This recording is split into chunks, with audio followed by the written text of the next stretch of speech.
Rema hari ini, Yeremia 31 ayat 4. Aku akan membangun engkau kembali, sehingga engkau dibangun, hai anak darah Israel.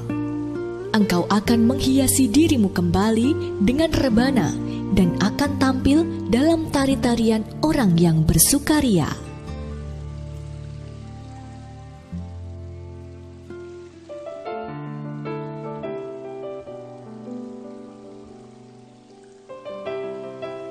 Disayang, kata itu diteriakkan Kesia pada ayahnya di suatu pagi. Ayahnya yang sedang bersiap-siap ke kantor tidak tahu apa yang dimaksud Kesia. Gadis mungil berusia 5 tahun itu lalu menepuk baju yang dikenakannya. Di bagian depan baju itu tertulis kata disayang. Ayah Kesia pun memeluknya dengan hangat, dan anak itu tersenyum bahagia. Kamu memang disayang. Senyum Kesia makin lebar, dan sambil melompat, ia pergi sambil terus mengulang kata itu. Aku disayang, aku disayang.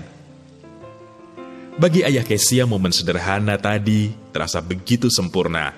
Dalam interaksi spontan dan indah, ayahnya melihat wajah putri kecilnya yang berseri-seri karena mengalami rasanya menerima kasih yang tak bersyarat.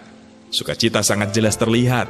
Kesia tahu bahwa tulisan di bajunya benar-benar sesuai dengan perasaan ayahnya kepadanya. Terkadang, kita lupa bahwa Allah Bapa sungguh-sungguh mengasihi kita dengan kasih yang tak terbatas.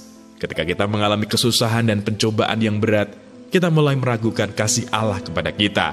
Nabi Yeremia mengingatkan kita dalam Yeremia pasal 31 ayat 3-4 bahwa Bapa mengasihi kita dengan kasih yang kekal. Allah pun akan memulihkan keadaan kita setelah mengalami masa kesusahan yang besar.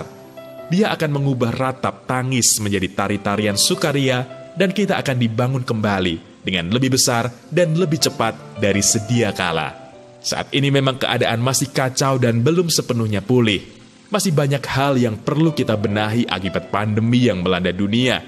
Namun, janganlah takut dan cemas. Bapa yang mengasihi kita akan terus menuntun dan memberkati kita, sehingga kita tidak akan tinggal terpuruk oleh sapuan badai, melainkan akan semakin maju dan semakin besar dengan percepatan yang dari Tuhan, sehingga pelangi kemuliaannya akan tampak nyata atas hidup kita. Seberapa besar dampak yang diakibatkan pandemi saat ini pada kehidupan Anda? Apa yang Anda lakukan dalam menghadapi masa-masa kesusahan? Bagaimana Anda akan menyiapkan diri Anda untuk menerima hal-hal yang lebih besar dan lebih cepat dari Tuhan setelah masa kesusahan ini berlalu?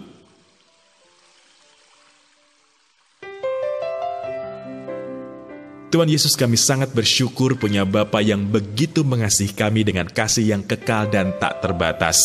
Kesusahan apapun yang sedang kami alami saat ini, kami akan tetap bersuka cita dalam Engkau, sebab kami tahu bahwa Engkau akan segera memulihkan keadaan kami, bahkan lebih besar dari sebelumnya.